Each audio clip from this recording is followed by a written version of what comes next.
Hey guys, this is Charlotte, and you're watching Going In Raw. Hey, friendo, Steve here. And Larson.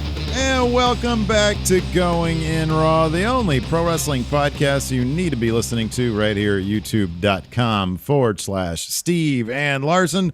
Available wherever podcasts can be found, and of course, taped live at the Twitch, twitch.tv/Steve and Larson. Quick reminder, this week's Numbers Don't Lie, the bonus content that you can get from being a Friendo Club TV member. That's right, $5 on the Patreon at patreon.com/Steve and Larson, or getting a Twitch sub or becoming a YouTube channel member by clicking on join. That episode of Numbers Don't Lie this Thursday, recorded live, is going to be, of course, Scott Steiner, Big Papa Pump, the creator of Steiner Math. Correct. No stranger to math himself, that Nope. Scott Steiner. But we're going to be taking a look at his career and figuring out on a scale of 1 to 10 where he ranks. What was Sid again this past last week? 6.12, if I remember correctly. 6.12, and Bret Hart was Like 8.1? Yeah, 8.1. Wow. Yeah. So we'll see if Scott Steiner's numbers will drastic go up or drastic go down compared to Bret and Sid. Yeah. You can vote. Is the survey up yet, or is that happening today? It's up. I'll put it's up if you're a $5 and up patron, YouTube channel member. The link is on both platforms now, and I just put it here for Twitch. So we're all good. What is your early prediction on where Scott Steiner will I think he'll be in the fall? sevens. I agree. I think he's going to be like a low 7. I feel like he's going to be a low 7. Yeah. Speaking of Patreon, we have got new patrons over the past week. Going to give them a quick shout out here. Ty Wagle, Shane Canavan, Good Mike Work. Shout out to Good Mike Work, Greg, by the way. Friendo of the show. He's got his own show. Check that out. Kevin Gorman, Grim CMK, and Alex Cerna. Thank you very much for your support. We definitely appreciate it. You get all sorts of stuff there at the Patreon. Go check it out, patreon.com/Steve and Larson. We're coming down to the end of the month, too, so I got a new batch of the Friendo Care Package.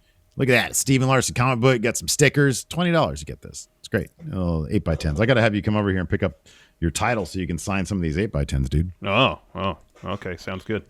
And to get your autograph. No, apparently I posted the wrong link here. I'll post the right link now. Uh-oh, that's not good. No. Anyways, we're going to talk about Raw in a little bit because we kind of have to. Yeah. But first, a little bit of news. Talking about this Queen of the Ring tournament.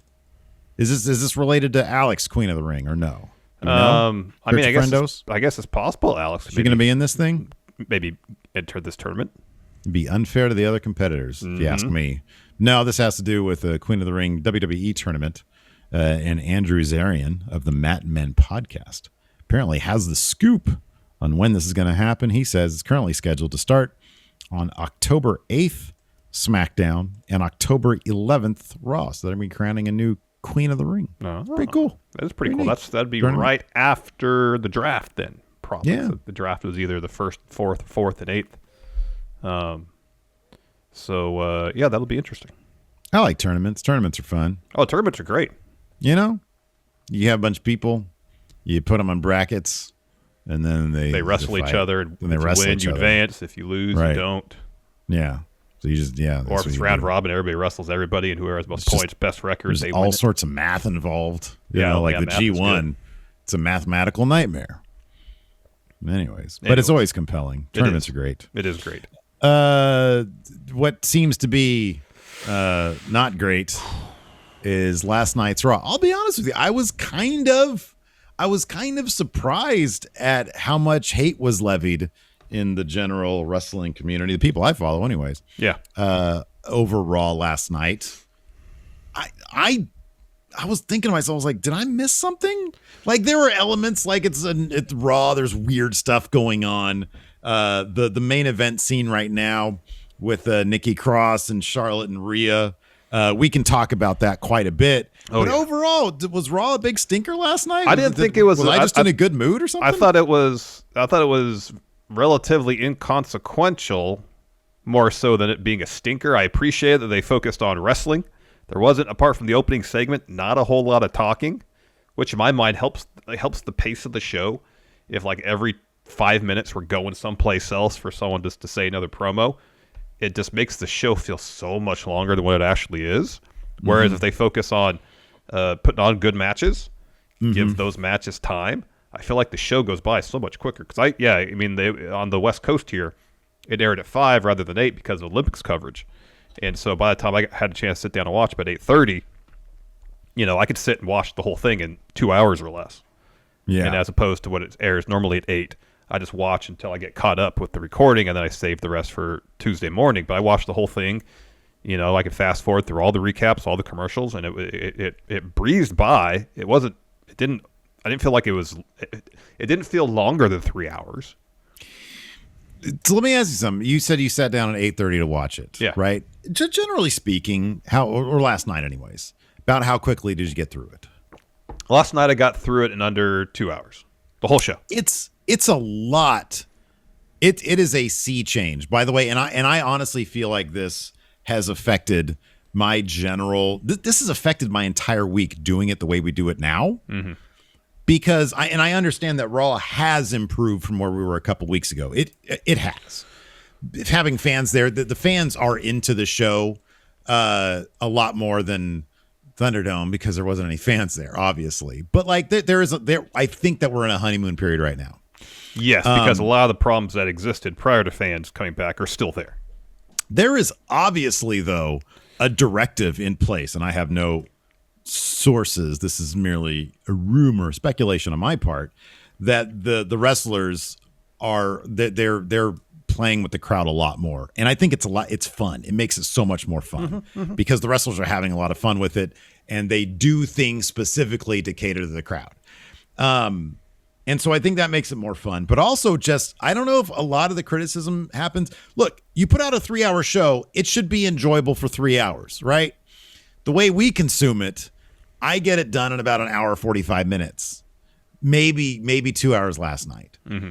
But I didn't find much to complain about last night beyond the typical, like I'm looking at this thing up and down. And here's the thing. We literally came out and said, hey, we're not watching anymore on Monday nights, or we're not reviewing anymore on Monday nights because it's a pain in the ass, because it sucks. So we're not above saying this product sucks, right?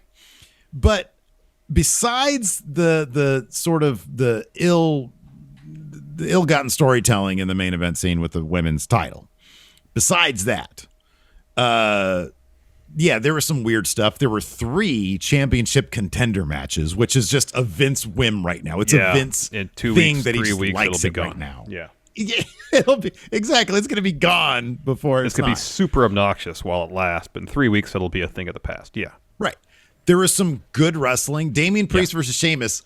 I really feel like they needed a build to this match. That's one big criticism I have with WWE is that, and to use their main competitor right now, in AEW, people don't fight until their feud is ready for them to fight, right? In WWE, they kick off feuds by giving us the damn match. I know. They kick off feuds by doing championship contender matches, and then they have the actual feud. Right. And then it culminates in a match that we've already seen 3 times. I know. Like, right? WWE has a tendency in their storytelling to have an idea and then skip to either the end or the beginning of Act 3 and just don't even bother with the rest. Right. Or it seems like with the Nikki A.S.H stuff is they'll have the idea, they'll skip to the end, which should be the culmination of her first major story arc, winning the title. Yeah. Instead, they skip all that. They put the title on her. And then she has to learn how to be a champion while she's already a champion, which is kind of a problem because it means she's going to be taking a lot of losses until she gets the big win at SummerSlam, which will happen. She'll defeat Rhea and Charlotte at SummerSlam, retain the title. But that feels like that should be the culmination of a story that lasts months. Let's dive into that first, just to get that stuff, because that is sort of the meatiest stuff here, the meatiest stuff here. What you're saying is absolutely correct. They also have kind of another big problem. And I had no idea this was going to be the case, even though I kind of suspected it. Rhea Ripley is hugely over. Mm-hmm. And given how she was booked from her main roster call-up, This surprises me because she hasn't been the most compelling person on TV. Mm-hmm. She looks like $1 million and she's got a great personality, and maybe that's what's shining through. She is massively over. Yeah. And I don't know how they're going to square this when she's clearly the biggest babyface. I think they want Nikki A.S.H to be the biggest babyface. How do you think this is going to play out? Is this going to be? Does this spell bad news for Nikki Cross?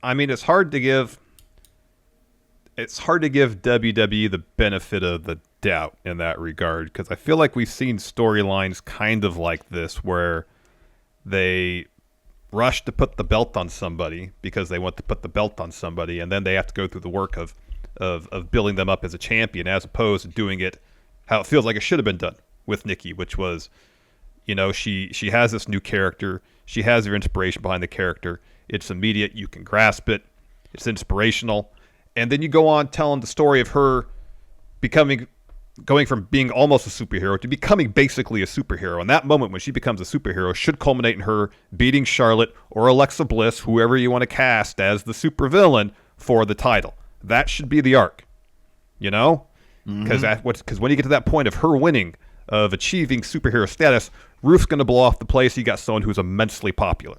But you got to put in the work to get there. You can't just say, we're putting the belt on you, and now you're the top babyface in the women's division on Raw. It doesn't work that way. You have to put the legwork in. Yeah. Yeah. And so if Rhea, it's hard. We finish this real quick. Yeah. So if Rhea continues to gain popularity, if Rhea continues to get over more, and since they haven't done the legwork to get Nikki to the point where she's just organically and naturally over, yes, down the road a little bit, that could be an issue where if there's a situation where Rhea and Nikki are in the ring together and Rhea's the one that's getting the cheers as opposed to Nikki, that could be a problem. Yeah, I know. And I think that Nikki has done, it's funny because we mention this all the time, how, you tune in for the performers on Raw or SmackDown or whatever, not necessarily for the creative. And in terms of putting in the work, you're absolutely right in that they haven't put in the creative work on Nikki. But Nikki, by just being virtue of who she is, has put in the work herself. Totally. By just being there and giving everything. And people realize that. But that would be boosted by decent creative. I know. And it would be undeniable at that Exactly. point. That's what you want. When you want a really hot story, you want it to be undeniable by the conclusion. And I said this during a pre-show, our kickoff show, that WWE relies far too much from a creative standpoint on the goodwill WWE fans have towards their wrestlers. I like Nikki Cross a lot. She's put a ton of work in. She put a lot of creative energy behind this character, and by all accounts, she is like the nicest person. Mm-hmm. You want to root for people like that. You want to root for people like Nikki Cross. Yeah.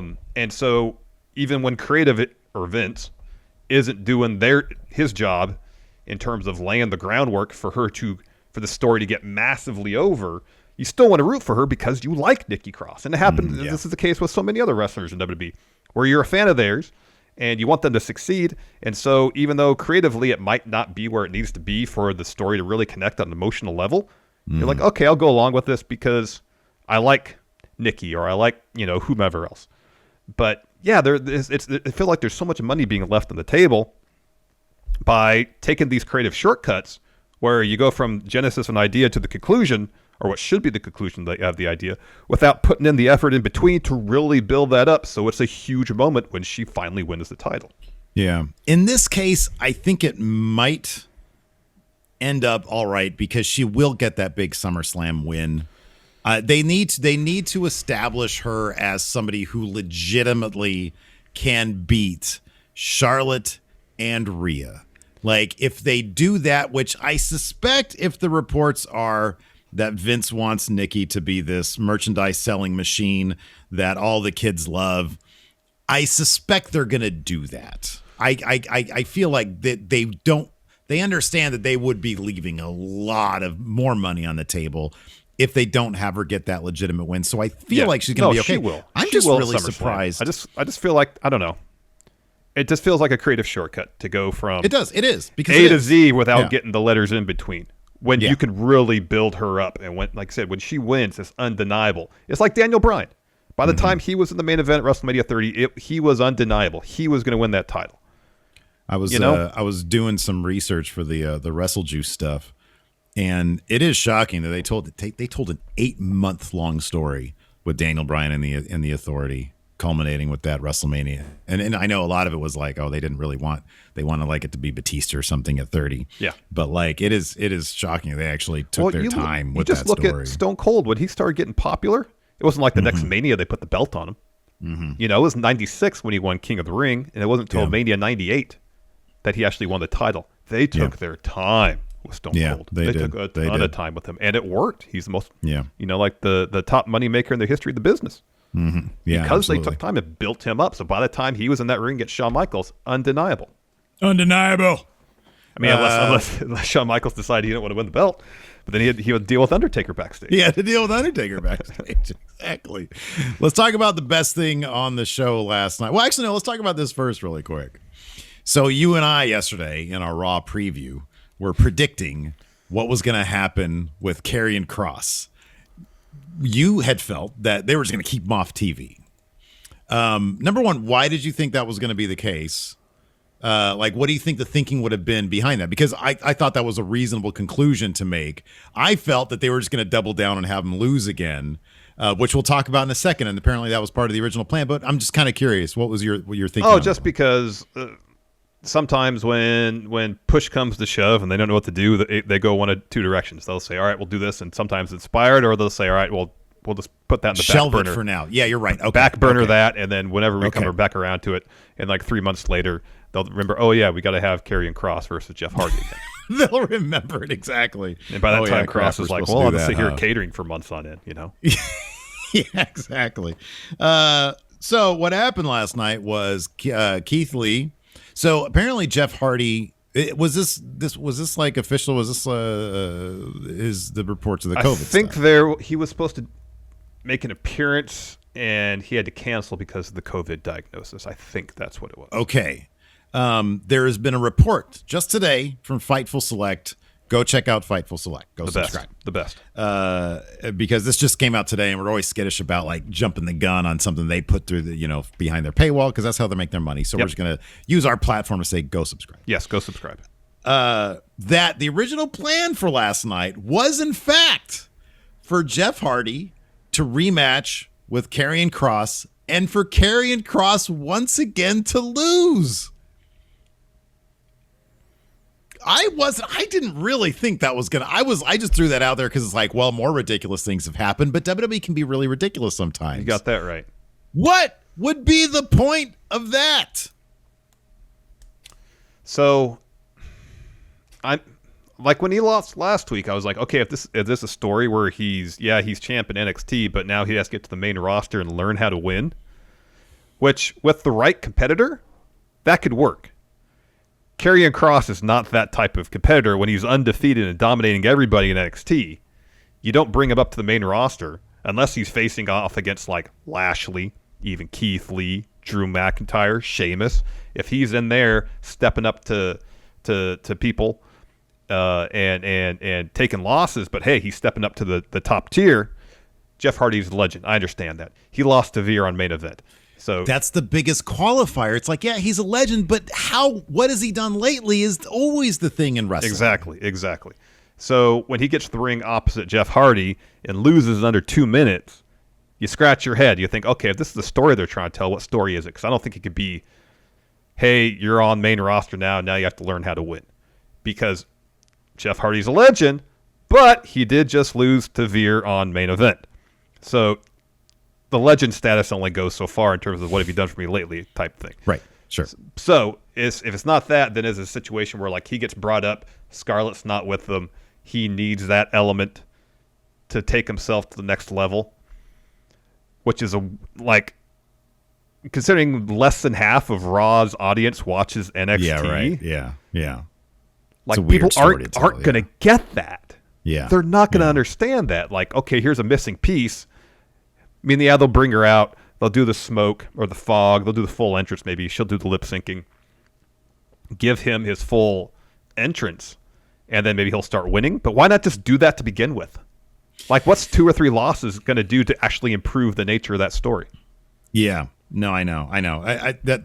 Look, I don't think there was ever a story. I think it was, hey, let's see this guy, this like in real life guy, figure out how to sink or swim, how to figure out how to adapt, because we're not going to push him to the moon anymore. He's going to have to earn, which is stupid because you built him up on one platform. Why wouldn't you do the same on the other? And look what happened last night. Look what happened last night. He has this match against Keith Lee, and it's really good. It's really good, and I'll be honest with you. This is how he should have debuted on Raw. It is, because look, here's the thing about Keith Lee. You and I love Keith Lee. Yeah, we are huge fans of the guy. He's great. I want to see him succeed. Yep. From what I've seen of Keith Lee, I want to see this guy main eventing WrestleMania. Totally. But he also lost to Karrion Kross in NXT. Mm-hmm. That already happened. Yep. So why would we automatically assume now he should win against Karrion Kross when logically he's already lost against the guy? And on top of that, Keith Lee has been, this might be a story. Keith Lee's been gone forever. He came out last week and had a pretty spirited, decent match with Bobby Lashley, where he lost against the most dominant guy on Raw right now, who stacked 2 guys this week. Yeah. Not a terrible loss for Keith Lee. He's been gone a long time. He said he's going to explain this on Twitter, and who knows if that's going to be part of his story. I get the feeling he's really going to actually explain what happened to him. That would be my guess as well. But even if he didn't, you can assume that something happened to the guy to lead to him being gone. There might be ring rust. There might be after effects from whatever it was, even in the universe, in kayfabe, if you will. There might be after effects, and he has to figure out now how to win. And his first 2 opponents are killers. The current NXT champion and the current WWE champion. Yeah. And it took Kross 3 finishers, basically. He did the Doomsday, he did the forearm, and then he tapped him out. And it took forever to tap him out. Wish it would have been a pass out, but it was a tap out. I'm okay with that. And if it was Kross's debut match on Raw, what a hell of a debut. You know, it'd been cool. And logical, too. It would have been cool, and they never would have done it. Make it for the NXT title. Oh, if it was Kross's debut on Raw. It's like, yeah, Keith Lee could say, hey, I lost that. I never got another crack at it because I got called up. Let's throw down. Couple seconds on the mic answering the challenge. Yeah. Could have been really cool. That's Again, logical because it already happened. Yep. But if the original plan, if this wasn't the original plan, if this reporting is true, if the original plan is for him to lose to Jeff Hardy again, what the hell are they doing over there? I don't know. That's bizarre. My attitude is generally, hey, let's wait and see how things play out. Maybe there's a story there that's genius that we're just not seeing. Yeah. I mean, I don't think so, but yeah, we don't know for sure. All right, let's take a quick break for a word from the sponsor of today's show, Decked. So, I'm sure we've all been in a situation where you get in a friend's truck or your own, and you notice that it is an absolute mess. Just stuff everywhere in the cab, on the floor, under the seats, and you think to yourself, it'd be great if I could tell this friend of mine something that can help them keep their stuff organized. Well, Steve, next time you see that friend who's got all that stuff, whether it be in the cab or sitting in the truck bed, unsecured and exposed to the elements, just rattling around completely unorganized, you could tell them about the Decked Drawer System. See, whether it's work tools, camping gear, or safety items, Decked helps you organize, protect, and secure all your stuff. Yeah, each of Deck's 2 full bed-length drawers can carry up to 200 pounds of whatever you want to be in them. And the drawers roll out about waist high, so you get easy access to all your tools and gear. Plus, they're weatherproof, protecting everything from the elements. Decked also has a full line of storage accessories to help you stay organized. I'm talking toolboxes, tie-downs, and a bunch of other options so you can maximize both your space and your time. On top of that, the Decked Drawer System is 100% made in the USA and backed by a 3-year no-hassle warranty with a second-to-none customer service team ready to answer all your questions. Get your Decked Drawer System at decked.com/raw and get free shipping. That's decked.com/raw for free shipping on your Decked Drawer System. Decked.com/raw. Let's talk about this real quick. Another highlight. Well, there's 2 more highlights of Raw to talk about. Reginald, amazing. That entrance is one of the best things I've seen in a long time. It's I fantastic. hope they have that in one of the upcoming video games because that's going to be my entrance forever. For everything. It's so awesome. It's great. And then the storyline they got going here. Here's a story where they're putting the pieces in place and letting it build and develop. So when it crescendos, it really feels like it means something. That's Mustafa Ali and Mansoor. Oh, we talked about this in the pre-show, and I'm going to reiterate this. However long this entire segment was, from Mason T-Bar's entrance to the very finish of this, it wasn't very long, and every single movement, detail was executed and conceived to perfection. And it all mattered. Everything. Nothing superfluous. Everything Right. mattered. Talk about efficiency of storytelling. They have 5 minutes. You get 2 picture-in-picture promos. Everything that happened in that ring during that match mattered and had a bearing on the story they were trying to tell. Every little thing. And why doesn't that happen more often? It should be the template norm for everything that happens. Honestly, that's why I like AEW's programming, because not that they do that exclusively. They do that way more than WWE in terms of telling stories in the ring between people. The chemistry between Ali and Mansoor is off the charts. Their attention to detail with their characters is off the charts great. Everything. I watched this sequence, the finishing sequence, 3 times last night because I loved every second of it. And yes, this should be how everything is done in the WWE, and everybody would be massively exactly where they should be, either over with fans or getting huge heel heat with fans or whatever they should be doing. Everybody, these two guys, for whatever reason, and I'm so delighted, but over the past month or month and a half, even in segments, that segment where this shocked me, when Humberto Carrillo was being tended to by Pierce and Sonya Deville and Damian Priest, and Ali and Mansoor were both there, and Ali looks to the side and he leaves, and Mansoor notices and he follows him. It was the only appearance they had on that episode of Raw. It was like 2 weeks ago. And you didn't need it anymore. But they allowed them that moment. And I was shocked because I'm like, they never let people do that. I know. They allowed them that moment. Unless it's an accident like Buddy Murphy. Unless it's an accident like Buddy Murphy, which is brilliant. But I'm really curious, like, what? That, to me, gives me some amount of hope. And I said, somebody asked in the pre-show, and yes, this probably won't happen, but somebody asked me in the pre-show, what's the ceiling for these two guys? And I said, the main event of WrestleMania 3 years from now. Because these guys are going to be so over with the crowd, and they're going to have they could potentially have a magnificent run as tag team champions. Yeah. And then a split. If you play it right, they can be huge money makers for your company. Will they? Maybe not, but still, they could be. They absolutely could be. It was great. It was great. This could be Raw's version of the DIY storyline in NXT. Yes. If they play their cards right. This could absolutely. be it. Yeah, absolutely. The other highlight for me of the show was Lashley, Cedric, and Shelton. He stacked them, dude. He stacked them. They are doing what they can. I don't know if it's a competition between writers, but they are doing what they can to put him on par with the Tribal Chief. Yep. Which they're doing what they can. Makes you think that's going to be the match at Survivor Series. Oh, my God. Whatever it's going to be very interesting to see. Whatever Roman does, are they going to have Lashley in his own way, in his own storylines, or respond? The inverse. Whatever That'll be Lashley the interesting does, thing. If they're going to have Roman do something. Will Lashley do something more impressive than Reigns? And will they counter? That's going to be kind of interesting. So all in all, I'll be honest with you. I know I saw a lot of maybe some of the people out there, maybe watching Raw live for 3 hours ain't the way to go. Because what I saw last night, I enjoyed a lot of it. I had some nitpicks. I had some things where I was like, well, that's kind of weird. But by and large, I enjoyed a lot of it, man. Yeah, the way we ingest it does help because we're not having to sit there for 3 hours and whatnot. But, we mentioned the good stuff of Raw and combined that was maybe, 35, 40 minutes of a 3 hour show. Yeah. And everything else is kind of, all right. Like the Raw tag match between Omos or AJ and Omos versus the Viking Raiders, it was a solid match. It was fine. Yeah. You knew the outcome.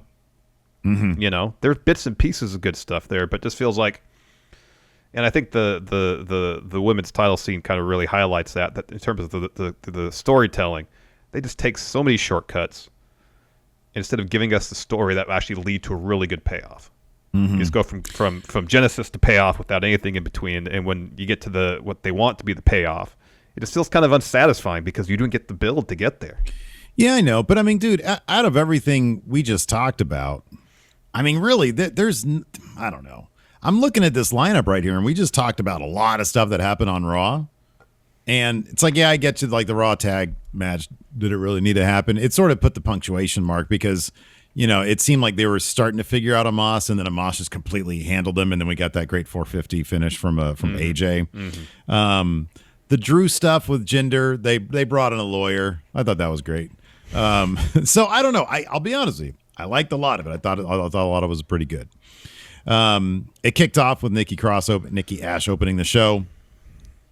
Let's see here. The crowd was pretty supportive, if not overwhelmingly supportive. They gave her the "You Deserve It" chance. She says, "You know what? Before I was almost a superhero. I didn't have the confidence to try and fail.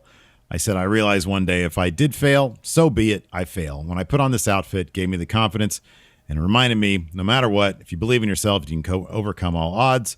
If it worked for me, it can work for you. We can all almost be superheroes." That brings Charlotte out. She says, "Aw, Nikki A.S.H, what an..." And by the way, I'm paraphrasing here because Charlotte talked for a very long time. Yes, this opening segment was long. It was very long. She comes out, says, "That's a nice fairy tale, but yours doesn't have a happy ending. You, as Raw Women's Champion, are a disgrace. You're supposed to represent this company dressed like this." She says, "I could see you showing up on the Today Show. Even Al Roker wouldn't believe you're champion." Let's pause there for a second, Larson. What demographic is WWE trying to get at right now, making references to the NBC Today Show and Al Roker? I'm sure they pay attention to their own demos, and they know where they're strongest, and that's in the older demos. I didn't know Al Roker was still on the Today Show. Yeah, I think I knew that. If you had said, "Steve, is the Today Show still a thing?" I would have stopped and thought about it for a second. Because I don't know. It's an institution at this point. Is it? I guess you're right. I guess it you're is. right. It's been around as long as I can remember. Al Roker? I don't know. As long as I can remember, Today's Show's been on, and almost as long as I can remember, Al Roker's been on the show. He's been on there for a very long time. Which don't things change at some point? Man. Anyway, is he still just doing? Isn't he just like a weather guy? No, he does all sorts of stuff now. Oh yeah, yeah. Do you watch the Today Show? No, of course I don't. How do you know what he does then? Because I've seen bits and pieces through the years, clips and stuff. All right. I trust your word on that one. So anyways, she says, maybe all of you, are you going to research right now to see if Al Roker still does stuff? She says, maybe all of you believe she's a champion, but I don't. You have to work for it. I'm here to add star power and perspective to this ring. Before this almost idiot takes another victory lap, let's take a closer look at what happened last week. She says she wasn't even on her feet. Oh, Charlotte says, "I wasn't even on my feet when the match started. That was the only way you were able to cash in. You stole my title. I'm going to continue to be the opportunity. I'm going to get my rematch at SummerSlam, and you're going to bow down to the real champion. All this injustice isn't your fault. It's WWE Universe's fault." She goes on and on. Yeah, so she finally, talks a lot. Rhea comes out, and she gets a lot of good cheers. She says, "We're all so jealous of you." She says it should be me getting that championship opportunity because you, Charlotte, got intentionally DQ'd because you knew I was going to win. Mm-hmm. Nikki says, "Hold on a second. Who says anything about either one of you beating me at SummerSlam? Each of you represent," I like this little bit of hubris too. "Each of you represented this division wonderfully, but like my butterfly represents, this women's division is ready for a metamorphosis," which is actually a solid metaphor. She says, "and I'll be leading it." Charlotte says, "I've had it up to here with this." And then finally, Sonya Deville and Adam Pearce come out. Yeah. And they officially make the triple threat match for SummerSlam, which then begs the question, Larson, why did they say the main event for last night was the championship contender match? So I noticed that too. However, I think that this might have been crossed wires, a mistake or something, because all the other championship contender matches, when they threw the graphics up, said that on there. The main event did not. Ah, okay. So I just wonder if ring announcer, maybe on his cards, they maybe at one point during the writing of the show it was supposed to be, and they'd make the match afterwards or something, and something just didn't get changed. I don't know, but I heard him say it, but the graphic didn't say it. So maybe it was some sort of oversight. Who knows? So anyways, like all there's plenty. So I don't mean to catch up. There's plenty of Al Roker talk here in the chat. Dang MQ says Al Roker was on this morning as I was leaving for work. Jorge D says Al Roker got skinny and got to do more stuff on this show. Well, that's great. I just thought it was funny. She mentioned something that I'm like, dude, you're trying to go after a demographic that just is not, I wouldn't think, aware of the Today Show. I don't know. Maybe I'm wrong. Maybe I'm the wrong demographic I to don't know. ask about that. So after Pierce and DeVille make the match, Charlotte says it's ridiculous. She calls Nikki a fluke, says Rhea doesn't deserve a rematch. She wants a match against Nikki tonight to prove that Nikki's not in her league. Nikki accepts. Pierce makes the match, and then Charlotte goes after Rhea, tosses her from the ring, then turns to attack Nikki, and then Nikki just drop kicks her out. So there are a couple of people who are saying that they did have one graphic that said championship contender. Oh, match. for this? The one at the very end before the main event, I paid particular attention. I did not see it. Sure. But maybe Okay. earlier in the night, maybe it did. But there is a couple crosswires last night because there was definitely that with commentary. But then also during the Drew McIntyre bit, when ring announcer said Drew won that via DQ, and then Corey was like, oh, that's a loss for Drew McIntyre right there. Veer picks up the win. And I was like, I was even kind of confused because Jinder introduced the chair. Yeah, how would it? And then Drew claymored it into Veer. Drew never touched the chair. Which is why I was confused because I'm like, okay, I don't know what happens in that situation. I thought it was a count out. I thought Drew won via count out because Jinder pulled Veer out of the ring and walked up the stage. But they almost immediately declared a DQ victory for Drew. The ring announcer did. But then Corey was harping about Drew taking the loss there to Veer. That doesn't make any sense. None of it made sense. But then again, I'm not even sure of the rule. If I'm holding a chair, but you use that chair against me as a weapon. I mean, bust out the rule book. It's a sketch pad. Write whatever you want to in there. They're so free and loose with the rules as has been established that sure, if Rhea lightly flinging a piece of announce table at Charlotte is a DQ, I guess that's a DQ. Who knows? Anyways, let's move on. Next, we had a Damian Priest promo. He says Sheamus doesn't deserve to be U.S. champ. So the champ defends his title. Sheamus makes excuses and attacks people from behind. That's not a champion. That's a coward. A bully. He says Sheamus deserves to get his ass kicked. He tells Sheamus to find a set, step in the ring with him, and find out who should be U.S. champ. And that match happened next. This is a pretty solid bout. Yeah, it was. Looking forward to their eventual title match at SummerSlam because this was a championship contender match.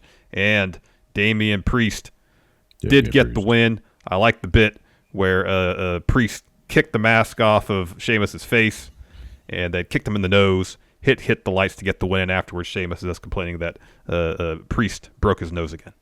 So I guess we can officially declare Mia Yim is no longer using the name Reckoning because they started calling it the Reckoning. Oh, it's back to the Reckoning. Okay, it's back to the Reckoning. So yeah, this is actually a case where I don't mind necessarily the championship contender match aspect of it because they're telling part of the story in the ring with the mask because that's going to be the story here, I guess.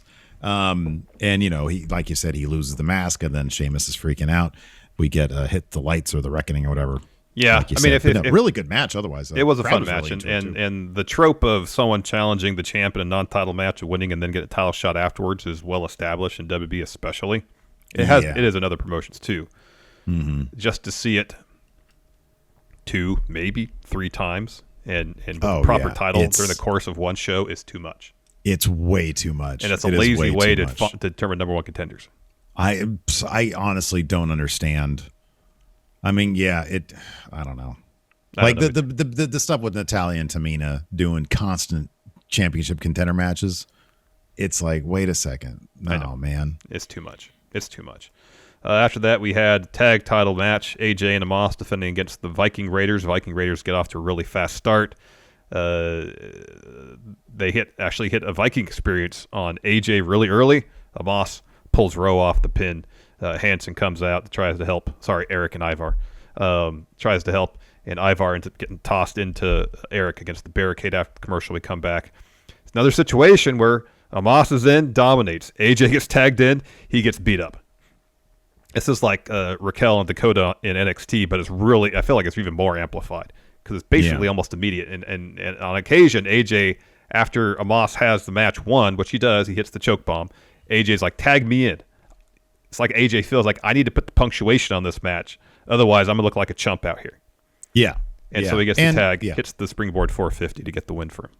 And commentary is very deliberate by saying, oh, wow, AJ is demanding to be tagged in. So it's obvious they're telling that story. They're probably going to lose those titles to Riddle and to RK Bro at SummerSlam. And then it'll be interesting, them breaking up AJ and Omos. Because I feel like AJ really, you're totally right, and that's the story that they always tell. But the matches are usually pretty damn fun. They work well together as a team. I know.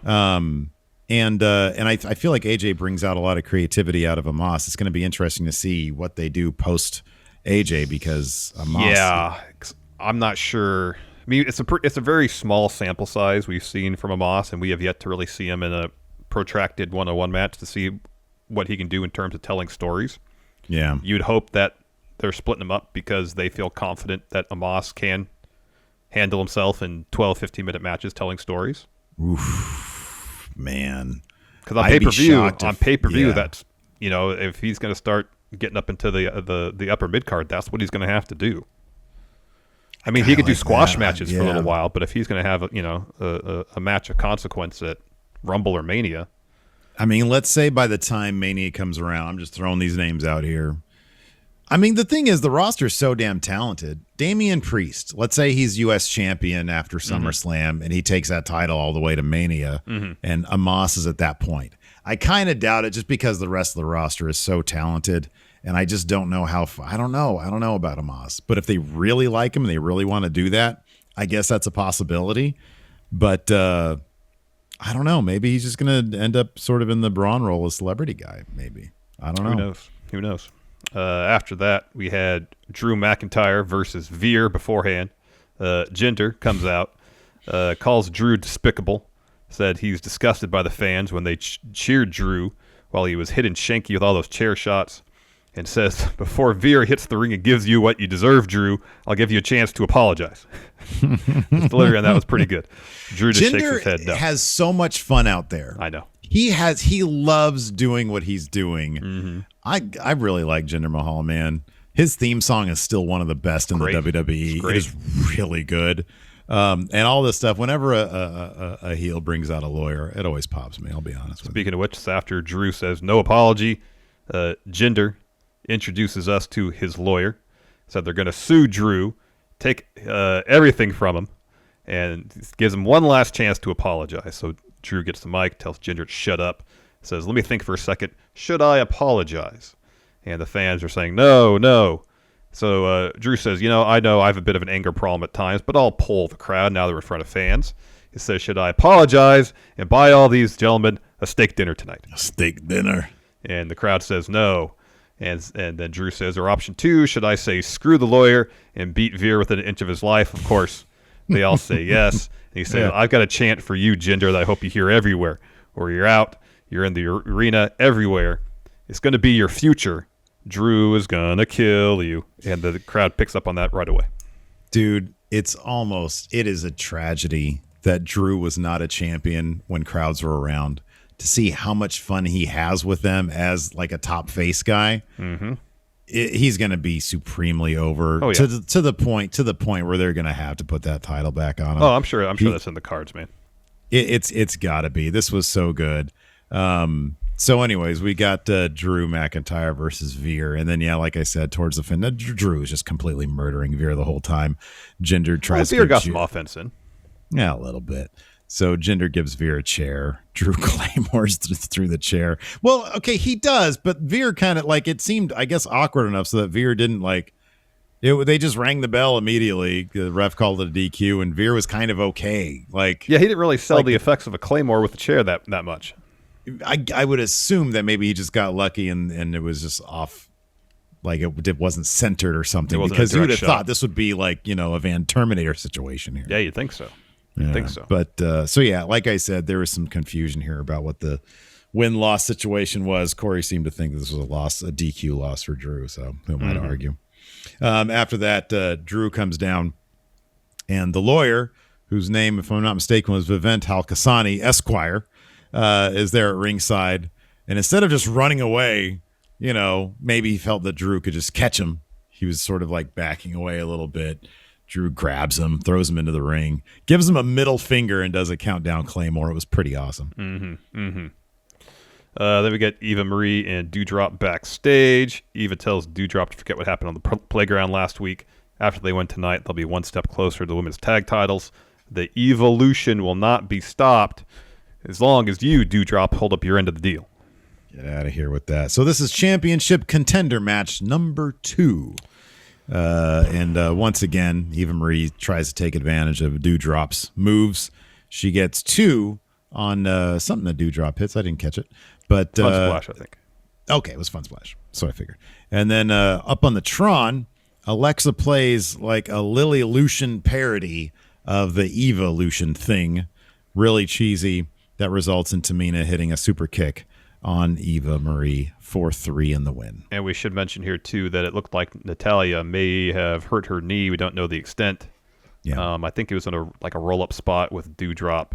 Like she tweaked her knee a little bit, and she tagged in Tamina right afterwards and rolled out of the ring, and it looked like she was being helped to the back after the match. Yeah. After that, we had, if I'm not mistaken, Karrion Kross versus Keith Lee. Kross goes for an early Saito suplex. Can't get it, though. Lee has a lot of offense here. Tosses Kross all over the ring. Shoulder checks him. Lariats him out of the ring. Kross gets the upper hand, though, with the Saito on the outside of the ring. That was impressive. It was very impressive. Kross tries for a submission. This is actually a pretty good match. It was a good match. Kross tries for a submission. Lee powers his way out, but he's gassed. And I'm thinking to myself, I'm like, man, like I know on one hand he might be selling the effects of the Saito suplex to the outside, but I'm wondering if there's some storytelling taking place here because he seemed pretty winded intentionally, storyline-wise. So, well, I mean, before he powered out of the first Kross jacket, he was in it for a little bit. Yeah, no, he was. Yeah, no, he totally was. He's able to trade some strikes. He lays Kross out. Lee goes for a spirit bomb. Kross is able to counter that with a Saito suplex, and then the forearm to the back of the head, and then he puts him in the Kross jacket. And it takes him a second, but Lee eventually taps out. Yeah, a good showing for Lee. But I'm really curious to know what he's going to tweet about the condition that kept him out for so long, if they're going to make that part of a story they tell with him, or if it's a situation where, they have plans for Keith Lee, but they're using him right now for strong victories with other guys, and then eventually they'll come back around to him. I don't know. I still have faith that Keith Lee will be totally fine. Yeah, I hope so. I hope so. It's... I mean, when Drew McIntyre showed up from NXT, he was a henchman, and then eventually they came around to it and they were like, okay, no, this guy's the real deal. We're going to put the title on him and make him basically the face of Raw. I have no doubt that Keith Lee, assuming he's able to stay healthy, will be totally fine. Yeah, I hope so. After that, we had a Nikki A.S.H. interview. She says her confidence has grown as she's no longer afraid to fail, and it's only worked in her favor. She believes in herself, and win or lose, no one can take that feeling from her. She just wants the kids of the WWE Universe to know that the hardest challenges are worth fighting for. So tonight, she's going to go out with her title and go out with her super positivity and know that regardless what happens tonight, she'll be defending her title at SummerSlam. Rhea steps in, says, Nikki, I can't help but respect the unconditional belief you have in yourself, but at SummerSlam, I'm walking out, champ. But tonight, I hope you go out there and give Charlotte hell. Hell. In a cell. After that, we had T-Bar and Mace versus Ali Mansoor. Like we mentioned at the head of the show, this was just really, really great stuff. So we had a T-Bar and Mace picture-in-picture, and they basically say, the small exist to feed the large. That's us, They exist to be devoured by us. That's right. Like a RBQ. Yeah. And then backstage, we see earlier in the day, Mansoor is very into this idea of them being in a tag team. He says, hey, we need a game plan. And Ali says, listen, let's worry about tonight. Then we can have a discussion about us being a team. Follow my lead and we'll be fine. And Mansoor is all on board. Yeah. So T-Bar starts things off with a huge boot on Ali. He gets isolated early. Mustafa was bumping all over the place last night. Bumping for like these on two his big face. dudes. That boot, he landed basically right on his face. I know. It was awesome. T-Bar and Mace, man. These guys look like $1 million, and they're both good wrestlers. Dijak, of course, is a great wrestler. Yeah. Mace hits a boss man slam on Ali. That's broken up by Mansoor. Ali hits a desperation kick to T-Bar's face to get the hot tag to Mansoor. He comes in, handles Mace for the pin. T-Bar breaks it up. Mansoor ends up falling to the outside. T-Bar's out there as well. And as he's approaching Mansoor to get him, Ali suicide dives and turns that into a tornado DDT it's great. on T-Bar. It was great. Ali lands, looks at Mansoor, and he says, "You need to watch your back." And Mansoor just responds by saying, "Holy crap, that was awesome." Ali jumps up. Then he says, "Hey, watch it." Jumps up to the apron to intercept Mace, who's coming after Mansoor. He grabs Ali by the neck. Mansoor jumps up on the apron, kicks that grip off, comes back inside, gets the roll-up win on Mace. As Mansoor's about to be attacked, Ali grabs him, pulls him outside. Mansoor is like all smiles, and Ali is kind of unnerved by how well they're working together. The entire thing was great. Ali had Mansoor's back, which was the lesson he was trying to teach him. Mm-hmm. And it all flowed so perfectly. I know. It was really wonderful stuff. It was really good. Really good storytelling. In a matter of 5 minutes. They advanced the story a ton in a matter of like 5 minutes. Yeah. Next we had Bob Lashley and MVP in the ring. MVP tells the crowd to stand to respect the almighty champ. And he compares Lashley's dominance to that of Tom Brady. Of course, that didn't go over well with the Kansas City crowd. Right. And then MVP says, "I want to address Goldberg coming out last week and disrespecting Lashley." Everybody's been talking about this match. And he can see it. He understands why people are having those conversations. He says, but the question is, and this is a question that can only be answered by the Almighty. So he asks him, "Champ, is Goldberg next?" Lashley says, "I'm not going to dignify Goldberg's challenge with a response, but he will say that this is his ring, and he won't be disrespected by anyone." This brings out Cedric Alexander. Says, "You want to talk about disrespect? Let's talk about how I was ungraciously excommunicated from the Hurt Business earlier this year." And he says, "I wondered for so long why Lashley did that, but then I finally figured it out. Lashley knew I was better." So today, Prime Alexander steps up and wants an opportunity against the champ. This brings Shelton out. He asks Cedric if he knows how annoying his voice is. Says, "I'm not there to cry about the Hurt Business. That's over. I'm here to give Lashley a real challenge." And MVP says, "You both sound ridiculous. Lashley doesn't have time to deal with you. You're not on the agenda." And then Lashley snatches the mic from MVP and says, "I'll take them both on." At the same time. At the same time. MVP's like, "All right, cool. Let's do this then." And this was a tornado handicap match. This was not a tag in, tag out situation. Nope. So Lashley starts basically killing Shelton. Cedric tries to sneak attack because he sees this happen, and he's like, "Oh, I'm going to go to the corner." And as Lashley turns his back, Cedric tries to attack. Lashley gives him a nasty flatliner, throws him out of the ring, goes to the outside, puts him on his shoulders, just annihilates him against the LED post. Brings him back in. Shelton tries to attack. Cedric, he's able to because Cedric holds on to his leg like Jeff Van Gundy in that one play in that one NBA fight. Yeah. They both try to pin him at the same time, and Lashley kicks out. Spears Shelton after running through his clothesline. Jackhammer Shelton Benjamin hits a Dominator on Cedric on Shelton, so they're stacked. Pins them for the win. It was great. Oh, great. Man. It was great. Oh, boy. After that, we got Miz and Morrison backstage. They're talking between the two of them. AJ and Omos steps up. AJ says, "I want to talk to you about something that means a lot to us, unless you're not moist with it or something like that, or moist enough for it." Yeah, I don't know. I don't get the pun there. Anyways, AJ leans in. He, Morrison, Miz chat. Omos stands guard, so we can't see what they're talking about. Next, we have Riddle versus John Morrison. These two guys are great together in the ring. They have great chemistry. All the mat-based wrestling stuff they do is so seamless.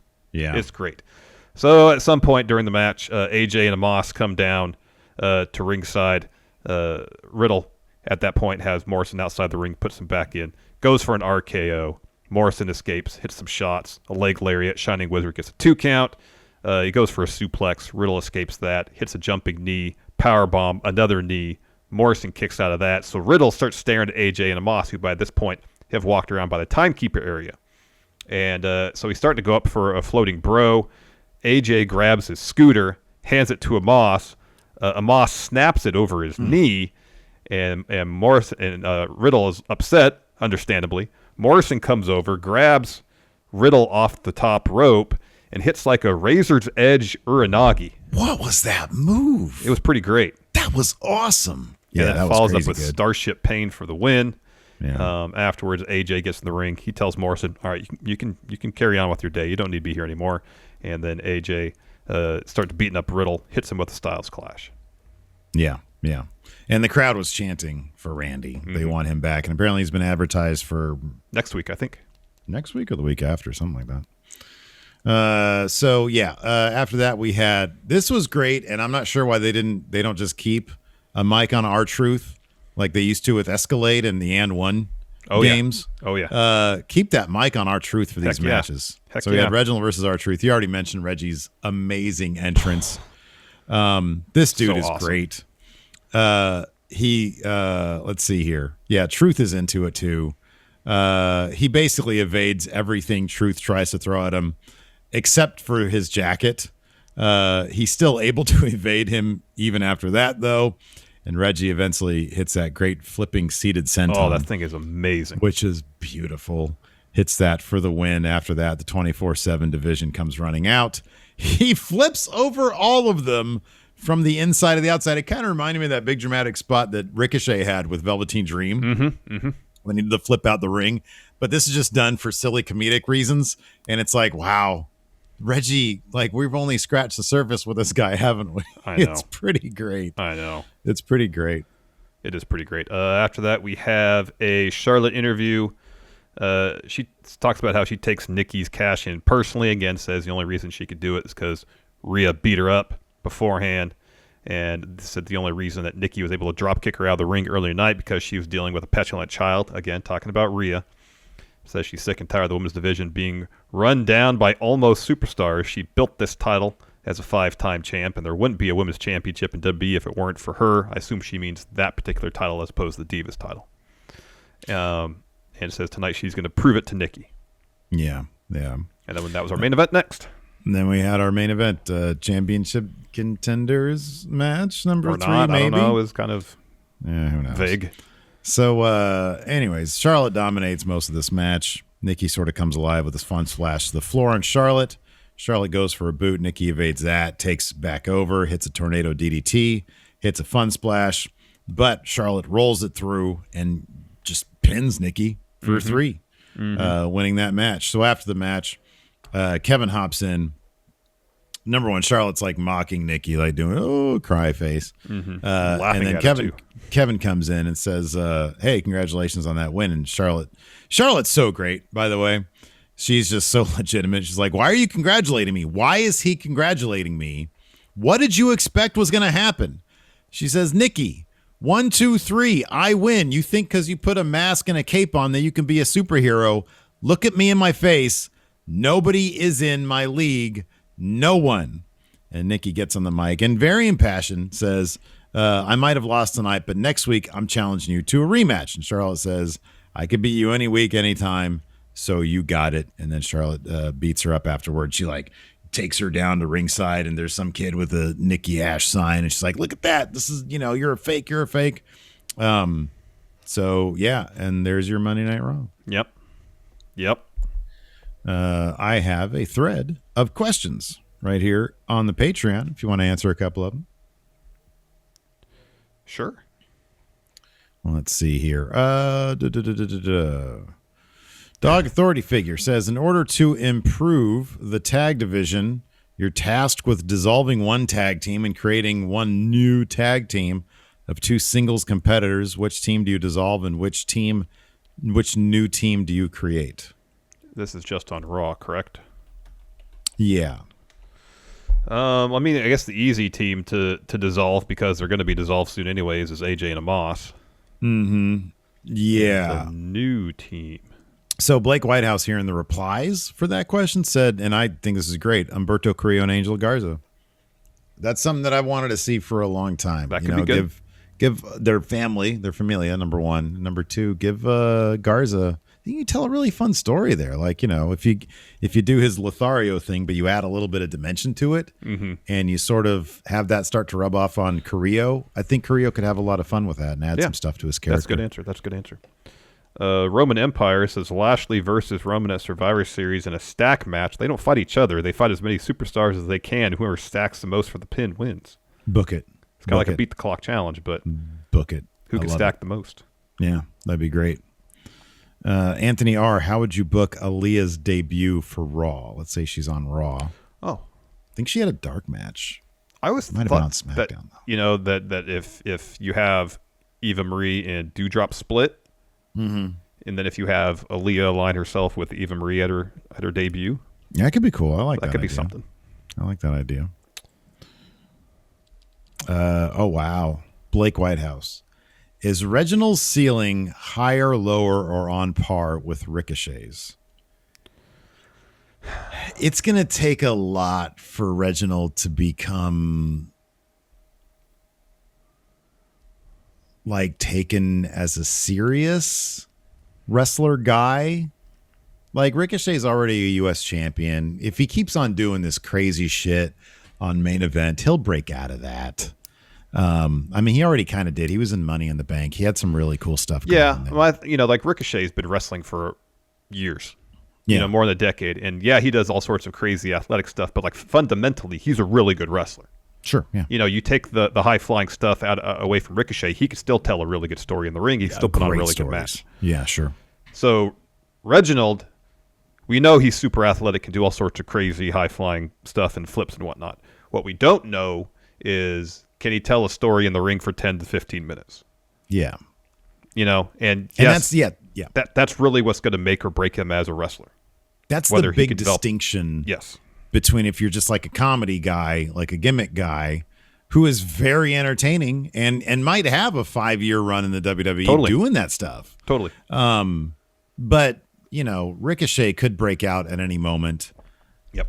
Or he might not, but I still feel like he's always under consideration for, we can toss him in any good slot and, And he'll do well in that position. Yeah. Like if you Ricochet could be added to the Hurt Business tomorrow and maybe face Priest for the U.S. title at the Rumble. You know what I mean? Like that stuff could happen. I'm not saying it's going to, but it could. But it could. Jorge D., which of the following going into Raw Wrestlers of the Year should Lashley feud with after Goldberg for the belt? Sam Gradwell, Confused Cowboy, or Modern Day Sid? It's Confused Cowboy. It's Doring. Yeah, it's Joe Doring. Absolutely. Yeah. That dude can wrestle too, by the way. Yeah, man.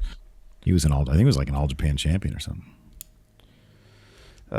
White Brownie with Kross saying last week on NXT that the title allows him to go wherever he wants, Raw or SmackDown. It got White Brownie to thinking, should the NXT champions be allowed to have some matches or title defenses on main as a way to help get more eyes on NXT? 1,000%. 1,000%. It's if they're gonna just consider NXT as a developmental brand, then why not have whoever the champion is? Here it is. Come up and have some pay-per-view matches. At the end of I always use the minor league baseball team analogy for NXT. You know what they do towards the end of the baseball season? They expand the rosters to 40 people as opposed to 25, and they'll call up people towards the end of the baseball year after the minor league season ends because they play fewer games. So you get what's called a cup of coffee on the major league squad. Okay, there you go. So why not have an occasional title defense on Raw or SmackDown, even a pay-per-view? They give these developmental NXT talents a cup of coffee on the main roster. Do you know the etymology of a cup of coffee as a term like that? No, I don't. Neither do I. I was just curious. Eddie Brock's Venom. Maybe somebody can look at that. And put here's another comments. interesting one. This is another piece of baseball terminology. I don't know the etymology of. If you hit a pop-up into like the shallow outfield, they call it a can of corn. Don't know why. Interesting. Anyways, carry on. Something to look into. White Brownie has the ratings. Raw did 1.8 million down with a little bit. 0.49. Wasn't AEW 0.44 last week? Yeah. Wow, boy. Yeah. Well, Eddie Brock's Venom says with Nikki being Raw Women's Champion, does that make her a real superhero? And if not, what makes her from almost a superhero to being a superhero? So I know one criteria she mentioned was the power of flight, actually being able to fly. So that being unlikely, I would imagine she will probably reconsider her criteria, a solid win over Charlotte and Rhea Ripley at SummerSlam, then maybe she'll be an actual superhero. Yeah. Well, I think to achieve superhero status, she has to defeat supervillain. Yeah. Yeah, right. Exactly. Let's see here. Chill Gaming Inc. What should Ali and Mansoor's tag team finisher be? It's going to be something that's so spectacular, I couldn't even dream of it. Like, I couldn't figure out how Ricochet did that destroyer from a lumbar check. Or even how Morrison did that. It was like, oh, he's going to give him a razor's edge. What? He just glitched into an Uranagi. Just swung him around into Uranagi and planted him. Yeah. That was crazy. Or like Tony Storm's finisher. It's like, what was that? All right, Jimmy Thomas, I saw this too. This is from like MLB.com as far as the can of corn. When 19th century clerks at grocery and general stores were looking for an easier way to reach canned goods on high shelves, they started using long hooked sticks to bring them down. After dropping the cans towards them, they would catch them in their aprons just like a fly ball. Oh. So it was like such a common colloquialism for them to catch corn from high on shelves that they adopted it for baseball. Wow, interesting. Somebody can hit us with a cup of coffee. That'd be awesome also. I'll look into that. Yeah. Let's see here. Luis asks, where's Randy? Kayfabe and real answers. I'm assuming the real answer is he's on vacation. He had some scheduled time off, and he took it. Yeah. As far as the kayfabe, he needed some time away from Riddle because at a certain point, that just gets to be too much. And you're like, dude, I can't deal with this shit every day. All right, as far as cup of coffee, it means a short time spent by a minor league player in the major league. The idea, but this is from Wikipedia. The idea behind the term is that a player was only in the big leagues long enough to have a cup of coffee before returning to the minors. Oh, but I want to know when that term started and so who it says the coined term it. originated in baseball is used extensively in hockey as well because they have minor league systems as well. That's interesting. I didn't know that it originated in baseball because I've heard that, you use that phrase whenever you talk about spending a short amount of time doing whatever. Yeah. Yeah. Interesting. Let's see here. Moses Supposes has a good question. Who do you think could give Omos his first singles loss? Do you think AJ's gonna get AJ's got to get one on Omos at least, right? He'll lose a match, but then stand tall in like a post-match attack. I think he'll win some sort of weird DQ thing. It won't be a clean one. Count It'll out be some win. Weird. Right. Yeah. Saying, "Oh, you still need me," that kind of thing. I'm teaching you lessons here. Walty asked, "What are the odds CM Punk ends up in WWE?" Apparently, WWE doesn't want him. Apparently, WWE doesn't want him, and AEW does. So, at this point, it's got to be like none, right? It's got to be no chance. Yeah. Yeah. Dang MQ says, speaking of baseball, before he was in the WWE, Veer was a pitcher in the Pittsburgh Pirates organization. Mm-hmm. Interesting. Let's see here. We already talked about that a little bit.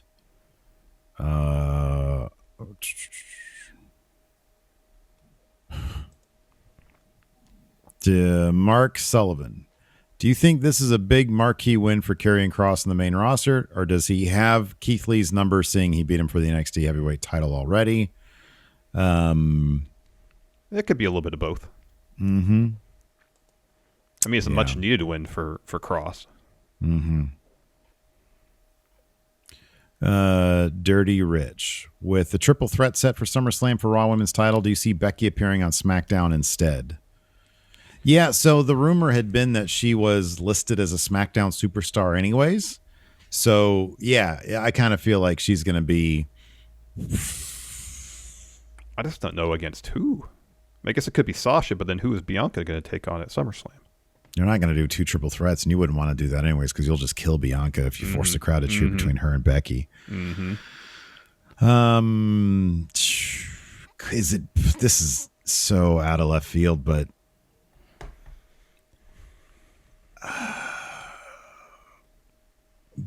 would they? This is a huge step up for Carmella, but she just got out of a title picture. You could do Sasha versus Bianca and Carmella versus Becky Lynch. Mm-hmm. Seems, but Bailey had to have been the thing, right? I would think so, yeah. Yeah, I think you're right about that one. Let's see here. Yeah, saw that. And we'll do one more. James, you sort of said this, and I totally agree with you. James Rodriguez. How long will it be until these contender matches against champions stops being a weird Vince thing? Much like the no matches during commercials thing from a couple years ago. The 2 out of 3 falls thing. Yeah, give it 3-4 weeks, and it'll be a thing of the past. It'll be a thing of the past, exactly. We'll end on this one. Jorge D, what do you think Vince will get Triple H for his birthday today? Oh, wow. And what will they talk about in his birthday dinner? Gonna get him like a Karrion Kross action figure. Maybe. So from Series 7 of the Legends figures, whatever they call those things. I heard about it on Zack Ryder's podcast. You know he did a death match. He did a blood and guts match. Anyways, that's going to do it for us, everybody. Thanks for watching. We appreciate it. Till next time, we'll talk to you later. Goodbye.